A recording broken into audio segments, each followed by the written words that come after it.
हाय दोस्तों, स्वागत है आपका निर्भय मार्ग पर। आज हम एक ऐसे सवाल का जवाब तलाशने जा रहे हैं जो हमारे मन में बार बार आता है। अपनी भावनाओं को कैसे समझें और उन्हें कैसे संभालें। ये सवाल इसलिए खास है क्योंकि भावनाएं हमारी जिंदगी का वो हिस्सा है जो हमें हर दिन नई राह दिखाती है। कभी खुशी हमें आसमान छूने का एहसास देती है तो कभी गम हमें जमीन पर ला पटकता है। लेकिन इन भावनाओं को समझना और इनका सही इस्तेमाल करना हमारे हाथ में है। सोचिए, भावनाएं एक नदी की तरह है। अगर हमें तैरना नहीं आता तो हम डूब सकते हैं, लेकिन अगर हम सीख ले कि इसे कैसे पार करना है तो ये हमें नई मंजिल तक ले जा सकती है। निर्भय मार्ग पर आज हम इसी सफर को शुरू करने जा रहे हैं। हम सीखेंगे कि अपनी भावनाओं को समझने और संभालने का तरीका क्या है ताकि हम जिंदगी में आगे बढ़ सकें। तो चलिए तैयार हो जाइए, क्योंकि ये सफर मजेदार होने वाला है। भावनाएं क्या है? एक आसान नजर। सबसे पहले ये समझते हैं कि भावनाएं होती क्या है। मनोविज्ञान कहता है कि भावनाएं हमारे दिमाग और शरीर की वो प्रतिक्रियाएं हैं जो किसी खास स्थिति को देखकर पैदा होती है। मशहूर किताब इमोशनल इंटेलिजेंस के लेखक डैनियल गोलमैन कहते हैं कि हर भावना एक संदेश की तरह होती है। जैसे गुस्सा हमें बताता है कि कुछ गलत हो रहा है, डर हमें खतरे से बचने की चेतावनी देता है और खुशी हमें बताती है कि जिंदगी में सब ठीक है। उदाहरण के लिए, कल्पना करें कि आप सड़क पर चल रहे हैं और अचानक एक तेज गाड़ी आपके पास से गुजरती है। आपका दिल जोर जोर से धड़कने लगता है, हाथ पैर कांपने लगते हैं। ये डर की भावना है जो आपको कह रही है, सावधान रहो, अपनी जान बचाओ। ठीक वैसे ही जब आप अपने दोस्त की नई नौकरी देखकर जलन महसूस करते हैं तो ये भावना आपको बताती है कि आप भी अपनी जिंदगी में कुछ बड़ा करना चाहते हैं। भावनाएं हमारे लिए एक गाइड की तरह है, लेकिन कई बार हम इन्हें समझ नहीं पाते और गलत रास्ते पर चले जाते हैं। जैसे गुस्से में हम कुछ ऐसा कह देते हैं जो बाद में पछतावे का कारण बनता है। तो भावनाओं को समझना इसलिए जरूरी है ताकि वो हमारी जिंदगी को बिगाड़ने की बजाय बेहतर बनाए। भावनाओं को समझने का पहला कदम, रुकें और महसूस करें। अब सवाल यह है कि इन भावनाओं को समझे कैसे? इसका पहला कदम है रुकना। जी हां, जब भी कोई भावना आपके अंदर उठे तो उसे तुरंत बाहर निकालने की बजाय एक पल रुककर उसे महसूस करें। मान लीजिए आपको गुस्सा आ रहा है, आप चिल्लाना चाहते हैं, शायद कुछ तोड़ना चाहते हैं, लेकिन उससे पहले एक गहरी सांस लें और अपने आप से पूछें, मुझे गुस्सा क्यों आ रहा है? इसका असली कारण क्या है? मशहूर किताब द पावर ऑफ नाउ में लेखक एकहार्ट टॉले कहते हैं, अपनी भावनाओं को देखो पर उनमें डूब मत जाओ। यानी भावनाएं आपके अंदर की मेहमान हैं, मालिक नहीं। जैसे आसमान में बादल आते हैं और चले जाते हैं, वैसे ही भावनाएं भी आती जाती है।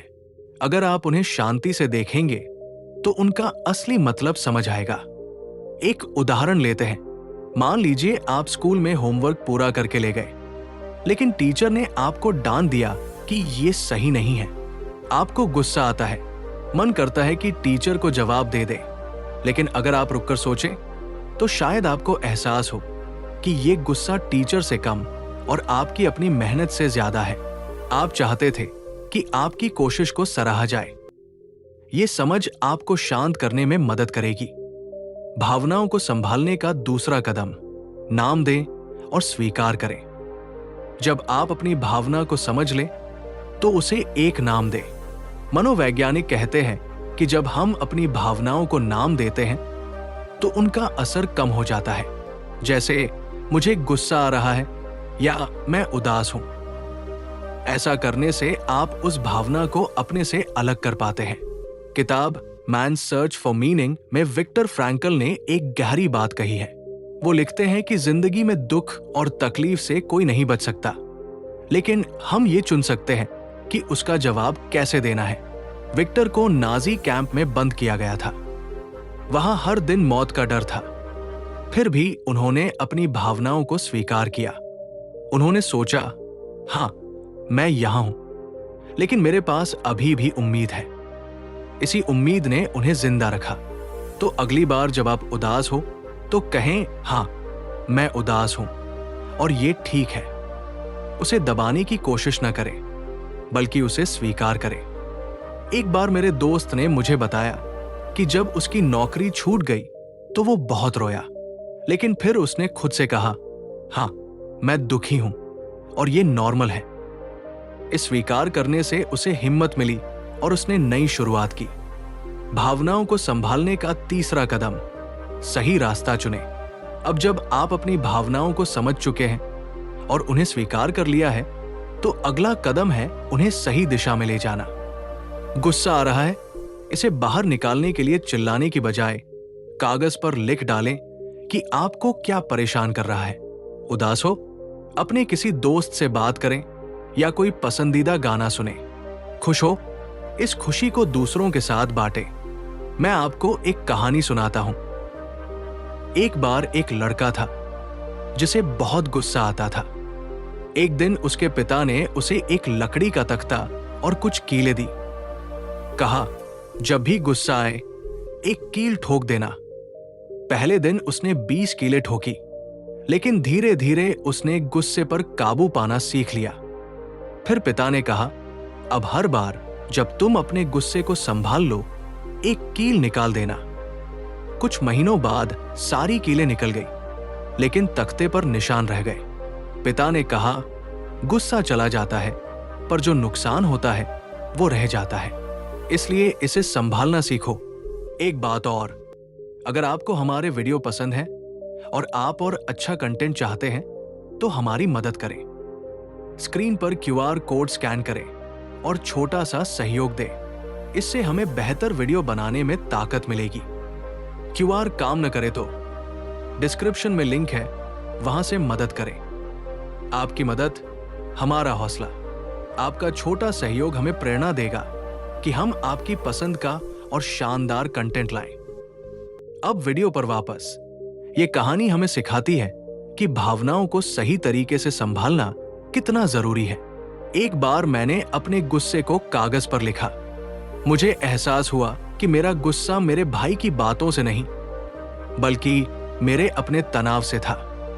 इसे लिखने के बाद मेरा मन हल्का हो गया। मैं खुद से प्यार करता हूं और खुद को बेहतर बनाना चाहता हूं। कहानी एक मजदूर की मेहनत और उम्मीद। पहली कहानी है रामू की, एक मजदूर जो उत्तर प्रदेश केसे गांव में रहता था। रामू सुबह 5 बजे उठता था और मजदूरी के लिए निकल पड़ता था। उसकी जिंदगी में मुश्किलें कम नहीं थी। कभी बारिश की वजह से काम रुक जाता, तो कभी सेठ पैसे देने में आनाकानी करता। एक दिन उसकी बीवी बीमार पड़ गई। डॉक्टर ने कहा कि इलाज के लिए 20,000 रुपए चाहिए। रामू के पास सिर्फ 2,000 रुपए थे। उसका दिल डर से भर गया, मन उदास हो गया। उसे लगा कि अब सब खत्म हो गया, लेकिन रामू ने हार नहीं मानी। उसने अपनी भावनाओं को समझने की कोशिश की। उसने खुद से कहा, हाँ, मुझे डर लग रहा है और मैं उदास हूं, लेकिन ये मेरी बीवी की जिंदगी का सवाल है। उसने अपने डर को स्वीकार किया और उसे ताकत में बदला। अगले दिन वो गांव के सरपंच के पास गया, अपनी बात रखी और मदद मांगी। फिर उसने रात दिन मेहनत की, दिन में मजदूरी की, रात में लोगों के घर छोटे मोटे काम किए। एक महीने में उसने पैसे जमा किए और अपनी बीवी का इलाज करवाया। आज रामू की बीवी ठीक है और वो कहता है, उस डर और उदासी ने मुझे सिखाया कि भावनाएं कमजोरी नहीं, ताकत बन सकती है। रामू की कहानी हमें बताती है कि मुश्किल वक्त में अपनी भावनाओं को समझना और सही कदम उठाना कितना जरूरी है। कहानी 2, एक टीचर की हिम्मत और प्यार। अब दूसरी कहानी सुनिए मीना की, जो दिल्ली में एक छोटे स्कूल में टीचर थी। मीना को बच्चों से बहुत प्यार था। वो हर दिन स्कूल जाती और बच्चों को पढ़ाती, लेकिन एक दिन उसे पता चला कि उसका एक स्टूडेंट राहुल स्कूल छोड़ने वाला है।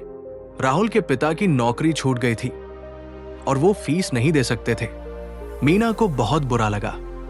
उसका मन उदास हो गया और उसे गुस्सा भी आया। क्यों होता है ऐसा? एक बच्चे का सपना क्यों टूटे? मीना ने अपनी भावनाओं को दबाने की बजाय उन्हें समझा।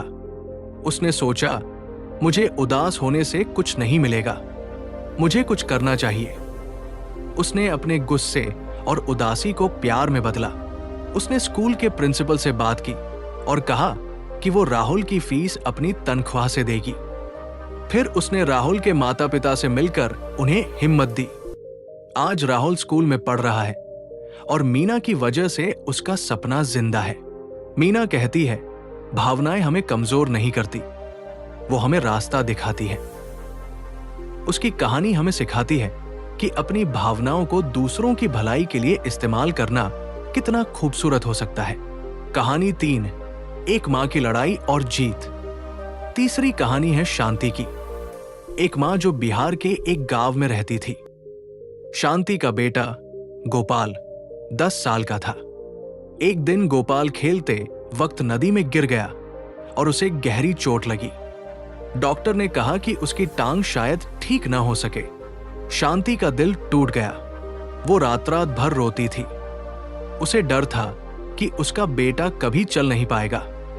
लेकिन एक दिन उसने खुद से कहा, रोने से कुछ नहीं होगा, मुझे अपने बेटे के लिए लड़ना है।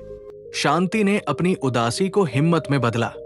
उसने गांव के लोगों से मदद मांगी, शहर के एक बड़े डॉक्टर से संपर्क किया और अपने बेटे का इलाज शुरू करवाया। हर दिन वो गोपाल को हौसला देती, तू ठीक हो जाएगा बेटा। धीरे धीरे गोपाल की हालत सुधरी और आज वो फिर से अपने दोस्तों के साथ खेलता है। शांति कहती है, मेरी उदासी मेरे बेटे की ताकत बनी। ये कहानी हमें दिखाती है कि भावनाएं चाहे कितनी भी मुश्किल हो, हमें आगे बढ़ने की प्रेरणा दे सकती है। मनोविज्ञान से सीख, भावनाएं और हमारा दिमाग। अब थोड़ा मनोविज्ञान की बात करते हैं। मशहूर मनोवैज्ञानिक डैनियल गोलमैन कहते हैं कि हमारी भावनाएं हमारे दिमाग के 2 हिस्सों से आती हैं। एक जो सोचता है, तर्क, और दूसरा जो महसूस करता है, एहसास।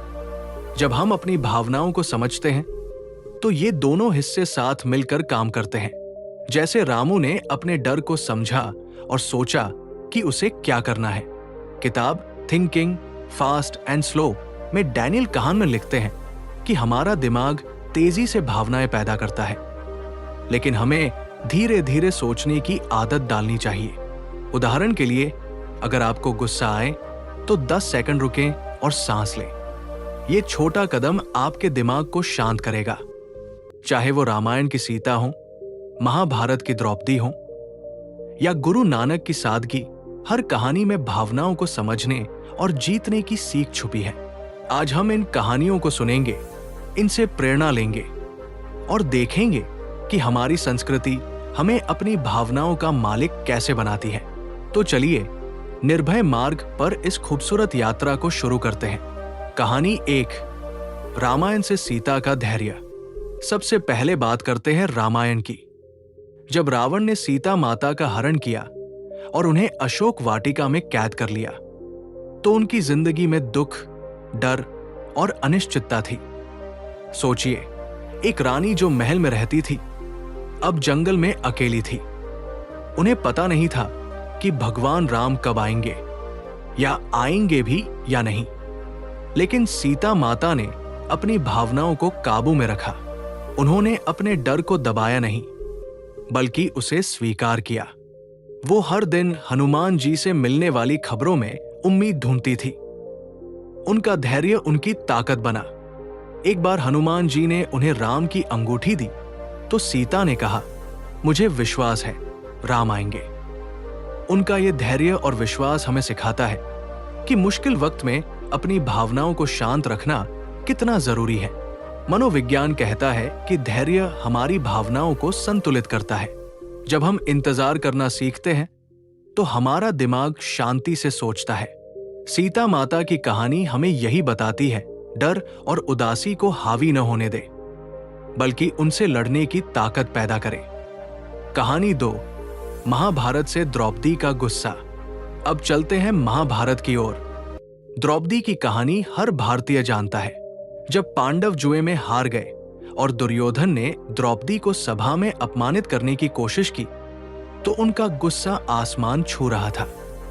सोचिए, एक महिला जो 5 महान योद्धाओं की पत्नी थी, उसे सबके सामने बेइज्जत किया जा रहा था। द्रौपदी के मन में गुस्सा, दुख और शर्मिंदगी थी, लेकिन द्रौपदी ने अपने गुस्से को बेकार नहीं जाने दिया। उन्होंने उसे अपनी ताकत बनाया। जब उनकी साड़ी खींची जा रही थी तो उन्होंने भगवान कृष्ण से मदद मांगी। उनका गुस्सा चीखने चिल्लाने में नहीं, बल्कि एक संकल्प में बदला कि वो अपने अपमान का बदला लेंगी। और हुआ भी वही। महाभारत के युद्ध में दुर्योधन की हार द्रौपदी की जीत बनी। ये कहानी हमें सिखाती है कि गुस्सा गलत नहीं है अगर उसे सही दिशा में लगाया जाए। मशहूर किताब इमोशनल इंटेलिजेंस में डैनियल गोलमैन कहते हैं कि गुस्सा हमें बदलाव के लिए प्रेरित करता है। द्रौपदी ने अपने गुस्से को न्याय की लड़ाई में बदला और हमें भी ऐसा करना चाहिए। अगली बार जब गुस्सा आए तो सोचें, इसे चिल्लाने में बर्बाद करूं या कुछ अच्छा करने में लगाऊं। कहानी 3, गुरु नानक की शांति और प्रेम। अब एक अलग कहानी गुरु नानक देव जी की। गुरु नानक सिख धर्म के पहले गुरु थे जिन्होंने शांति और प्रेम का संदेश दिया। एक बार वो एक गांव में गए जहां लोग आपस में लड़ रहे थे। कुछ लोग अमीर थे, कुछ गरीब। अमीर लोग गरीबों को नीचा दिखाते थे और गरीबों के मन में जलन और गुस्सा था। गुरु नानक वहां बैठे और सबको एक रोटी बांटने को कहा। जब लोग रोटी बांटने लगे तो गुरु जी ने कहा, देखो, रोटी एक ही है, लेकिन इसे सबके लिए बांटा जा सकता है। ठीक वैसे ही हमारी भावनाएं भी हैं। गुस्सा, जलन या दुख, इन्हें बांटो तो ये कम हो जाते हैं। उनकी ये बात सुनकर गांव वालों ने लड़ना छोड़ दिया और एक दूसरे से प्यार करने लगे। गुरु नानक हमें सिखाते हैं कि शांति और प्रेम हमारी सबसे बड़ी ताकत है। मनोविज्ञान में इसे सामाजिक बंधन कहते हैं। जब हम अपनी भावनाओं को दूसरों के साथ बांटते हैं तो हमारा मन हल्का होता है। अगली बार जब आपको उदासी हो तो किसी से बात करें। शायद उनकी मुस्कान आपके दुख को कम कर दे। लोक कथा, गांव का पेड़ और भावनाओं की जीत। अब एक लोक कथा सुनिए। एक गांव में एक बड़ा बरगद का पेड़ था। गांव वाले कहते थे कि ये पेड़ उनकी भावनाओं को सुनता है। एक बार गांव में सूखा पड़ गया, फसलें सूख गई, लोग उदास हो गए। एक लड़की जिसका नाम राधा था उस पेड़ के पास गई और रोते हुए कहा, हमारी मदद करो, हमें पानी चाहिए। अजीब बात यह हुई कि अगले दिन बारिश हुई। गांव वालों ने इसे चमत्कार माना, लेकिन असल में राधा की भावनाओं ने गांव वालों को एकजुट किया। उसकी उदासी देखकर सबने मिलकर नदी से पानी लाने का प्लान बनाया और बारिश ने उनकी मेहनत को पूरा किया। ये कहानी हमें बताती है कि भावनाएं हमें जोड़ती है। जब हम अपने दुख को बांटते हैं तो समाधान अपने आप मिल जाता है। भारतीय संस्कृति से भावनाओं को संभालने की सीख। इन कहानियों से हमें क्या सीख मिलती है? भारतीय संस्कृति हमें भावनाओं को समझने और संभालने के कई तरीके सिखाती है। 1. धैर्य रखें, सीता माता की तरह मुश्किल वक्त में शांत रहें। 2. गुस्से को दिशा दें, द्रौपदी की तरह इसे सही काम के लिए इस्तेमाल करें। 3. प्रेम बांटें, गुरु नानक की तरह अपनी भावनाओं को दूसरों के साथ जोड़ें। 4. विश्वास रखें, लोक कथाओं की तरह भावनाओं में छुपी ताकत पर भरोसा करें। किताब द भगवद गीता में भगवान कृष्ण अर्जुन से कहते हैं, अपने मन को काबू में रखो, तभी तुम शांति पाओगे। ये बात आज भी सच है। हमारी संस्कृति हमें बताती है कि भावनाएं हमारी कमजोरी नहीं, हमारी शक्ति है। रोजमर्रा में कैसे अपनाएं? इन सीख को अपनी जिंदगी में लाने के लिए कुछ आसान तरीके। टिप 1. सुबह 10 मिनट मेडिटेशन मन को शांति दे। पहला टिप है, हर सुबह 10 मिनट मेडिटेशन करें। आप सोच रहे होंगे, मेडिटेशन ये तो बाबाओं के लिए है, लेकिन ऐसा नहीं है। मेडिटेशन बस अपने मन को सुनने का तरीका है। सुबह जब आप उठें तो 10 मिनट शांत बैठें, आंखें बंद करें, गहरी सांस लें और अपने मन में उठने वाली भावनाओं को देखें। मशहूर किताब द पावर ऑफ नाउ में एकहार्ट टोले कहते हैं कि जब हम शांत बैठते हैं तो हमारी भावनाएं साफ दिखती हैं। उदाहरण के लिए, मान लीजिए आप सुबह उठते ही परेशान हैं क्योंकि आज ऑफिस में प्रेजेंटेशन देना है। मेडिटेशन में आप अपने डर को महसूस करेंगे और सोचेंगे, हाँ, मुझे डर लग रहा है लेकिन मैं तैयार हूं। इससे आपका मन हल्का होगा। मैंने खुद ये आजमाया। एक बार मुझे परीक्षा का बहुत तनाव था। मैंने 10 मिनट सांस पर ध्यान लगाया। धीरे धीरे मेरा डर कम हुआ और मैं पढ़ाई पर फोकस कर पाया।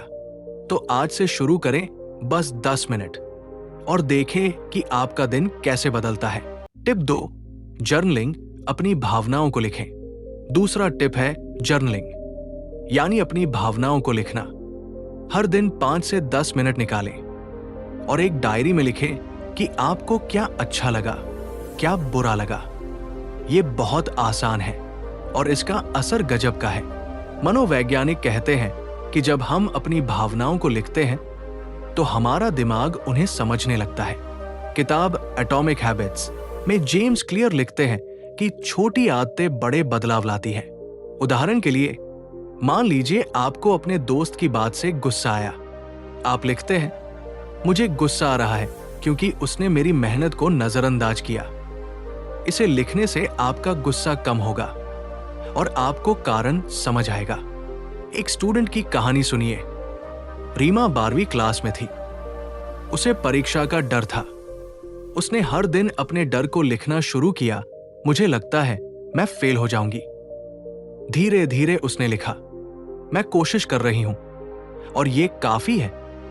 कुछ हफ्तों में उसका डर कम हो गया और वो पास हो गई। तो एक पेन और कागज ले और आज से लिखना शुरू करें। टिप 3, सकारात्मक सोच के 3 आसान तरीके। तीसरा टिप है, सकारात्मक सोच को अपनाएं। भावनाएं हमारे विचारों से जुड़ी होती है। अगर हम नकारात्मक सोचते हैं तो उदासी और गुस्सा बढ़ता है, लेकिन सकारात्मक सोच से हम उन्हें संभाल सकते हैं। यहां 3 आसान तरीके हैं। 1, अच्छी बातें याद करें। हर दिन 3 चीजें सोचें जो अच्छी हुई, जैसे आज मैंने अच्छा खाना खाया। 2, खुद को हौसला दें। आईने में देखकर कहें, मैं कोशिश कर रहा हूं और ये काफी है। 3, दूसरों की तारीफ करें। किसी को शाबाश कहने से आपका मन भी खुश होगा। किताब द हैप्पीनेस प्रोजेक्ट में ग्रेटचेन रूबिन कहती है कि सकारात्मक सोच एक आदत है। एक बार मेरा दोस्त उदास था क्योंकि उसे नौकरी नहीं मिली। मैंने उसे कहा, हर दिन 3 अच्छी चीजें लिखो। उसने लिखा, सूरज निकला, मां ने चाय बनाई, मैंने कोशिश की। धीरे धीरे उसकी उदासी कम हुई और उसे नौकरी भी मिल गई। तो सकारात्मक सोच को आजमाएं, ये मुफ्त है और असरदार है।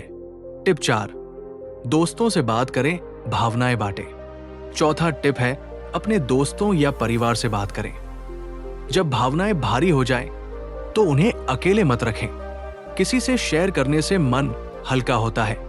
मनोविज्ञान में इसे सामाजिक समर्थन कहते हैं। उदाहरण के लिए, मान लीजिए आपको बॉस ने डांटा और आप उदास हैं। आप अपने दोस्त को फोन करें और कहें, यार आज बहुत बुरा लगा। वो शायद कहें, अरे टेंशन मत ले, तू तो मेहनत करता है। बस इतने से आपका मन शांत हो जाएगा। एक मां की कहानी सुनिए। सुनीता का बेटा स्कूल में परेशान था। वो उदास रहने लगी। एक दिन उसने अपनी सहेली से बात की। सहेली ने कहा, तू बहुत अच्छी मां है, सब ठीक हो जाएगा। सुनीता को हिम्मत मिली और उसने अपने बेटे से बात की। आज उसका बेटा खुश है। तो अगली बार जब मन भारी हो, किसी अपने को फोन करें। टिप 5, प्रकृति के साथ समय बिताएं। 5वां टिप है, प्रकृति के साथ वक्त बिताएं। पेड़ पौधों, नदी या आसमान को देखने से भावनाएं शांत होती हैं। किताब मैन्स सर्च फॉर मीनिंग में विक्टर फ्रैंकल लिखते हैं कि प्रकृति हमें जिंदगी का मतलब याद दिलाती है। उदाहरण के लिए, अगर आप उदास हैं तो पार्क में जाएं। पेड़ों की हवा, पक्षियों की आवाज, ये सब आपके मन को हल्का करेंगे। मैंने एक बार तनाव में बाहर टहलने गया। पेड़ों को देखकर लगा कि जैसे वो कह रहे हो सब ठीक हो जाएगा। एक बच्चे की कहानी सुनिए। राहुल को गुस्सा बहुत आता था। उसकी दादी ने कहा, बाहर जाओ, पेड़ों से बात करो। राहुल ने ऐसा किया और उसका गुस्सा कम हो गया। तो हर हफ्ते थोड़ा वक्त प्रकृति को दें। ये आपकी भावनाओं का दोस्त है। कहानी, एक स्टूडेंट की जीत। अब एक कहानी सुनिए जो इन टिप्स को जोड़ती है। अजय 10वीं क्लास में था। उसे बोर्ड परीक्षा का डर था। वो हर दिन उदास रहता, सोचता कि फेल हो जाएगा। लेकिन उसने ये टिप्स आजमाए। सुबह वो 10 मिनट मेडिटेशन करता, अपनी डायरी में लिखता, मुझे डर लग रहा है लेकिन मैं कोशिश करूंगा। वो अपने दोस्त से बात करता और कहता, यार मुझे सपोर्ट कर। हर शाम वो पार्क में टहलता। धीरे धीरे उसका डर कम हुआ। परीक्षा में वो पास हुआ और आज वो कॉलेज में है। अजय कहता है, ये छोटे कदम मेरी बड़ी जीत बने। ये कहानी हमें सिखाती है कि रोजमर्रा के टिप्स से हम अपनी भावनाओं को संभाल सकते हैं। दोस्तों, ये टिप्स मेडिटेशन, जर्नलिंग, सकारात्मक सोच, बात करना और प्रकृति हमारे रोज के हथियार हैं। इन्हें अपनाकर हम हर दिन अपनी भावनाओं को समझ सकते हैं और संभाल सकते हैं। तो दोस्तों, ये था हमारा आज का सफर अपनी भावनाओं को समझने और संभालने की एक खूबसूरत यात्रा। निर्भय मार्ग पर हम हर बार कुछ नया सीखते हैं जो हमें जिंदगी में हिम्मत देता है, हमें बेहतर बनाता है। अगर आपको ये सफर पसंद आया तो हमारे चैनल को सब्सक्राइब करें, अपने दोस्तों के साथ शेयर करें और कमेंट में बताएं कि आप अपनी भावनाओं को कैसे संभालते हैं। अगली बार फिर मिलेंगे एक नई कहानी, नई सीख और नई हिम्मत के साथ। तब तक निर्भय बने रहें, अपने दिल की सुने और जिंदगी को खुलकर जिए। नमस्ते।